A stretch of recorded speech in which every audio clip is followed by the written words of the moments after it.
I stand here as the proud first Black woman representing Virginia in Congress. And I'm here to give you some historical context, because in Virginia, we are steeped in history.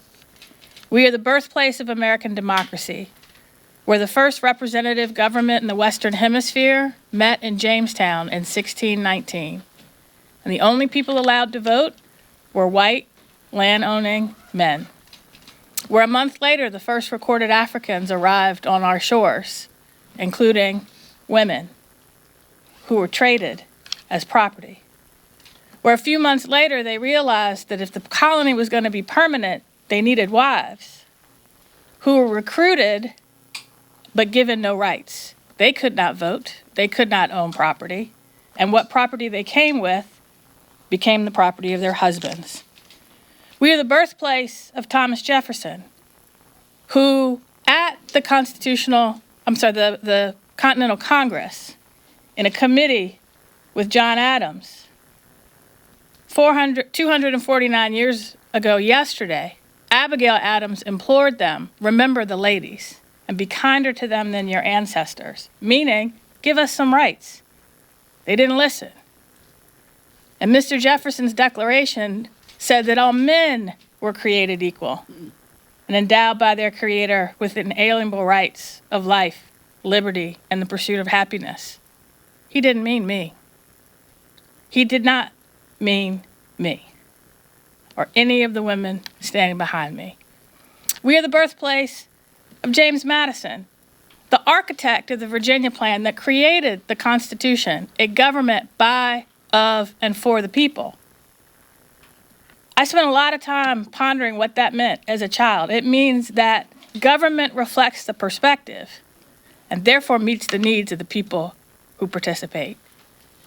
But for most of our history, until after the Civil War, the only people allowed to vote, hold office, and participate were white, land-owning men.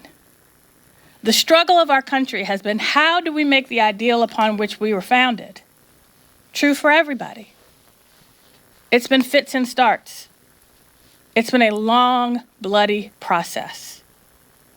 But in 1870, the formerly enslaved Black men were granted the right to vote, only to have it stripped away when Reconstruction ended, and a wave of voter suppression constitutions across the South put poll taxes and literacy tests in place.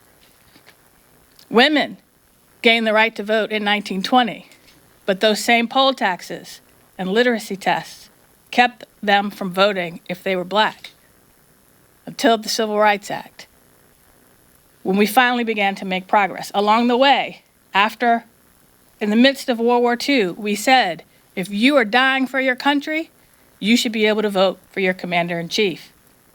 So we allowed service members to register and vote by mail. All of that is under attack in the SAVE Act. The SAVE Act is a poll tax. Just like the poll tax my father paid in 1947 in Nashville, Tennessee, the receipt he kept in his Bible, and that is the Bible I took my oath of office on. You may ask, well, how is the SAVE Act a poll tax? Because the only forms of ID permissible to prove your citizenship cost money. Here's a list. Real ID, $42. Passport, $130. While a military ID is free if it's issued, if you don't register in person under the SAVE Act, you're out of luck. Birth certificate from a state agency, a certified copy in Virginia, that's $12. A consular report of birth abroad, $100. A certificate of citizenship, $1,385. Whether it's the roughly $2 that my father paid in 1947 or $1,385, 1 cent is too much. It's a poll tax, which is illegal under the 24th Amendment. And as you've already heard, for women who have changed their name, maybe if you bring your entire chain of custody of documents to prove what the changes your name went through, maybe you'll get the right to vote. But we have come too far to go back. Because in a democracy by, of, and for the people, every time we have made progress in reaching the goal, the ideal upon which we were founded, there's a backlash that involves propaganda, non-citizens voting in elections, even though there's no proof in large numbers. It involves violence and insurrection on the Capitol when you didn't win at the ballot box, and voter suppression.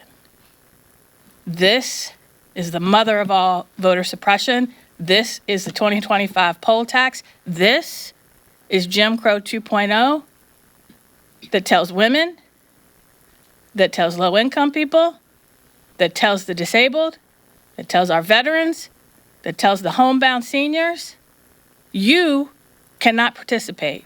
You are not among we the people. And that's why we voted no.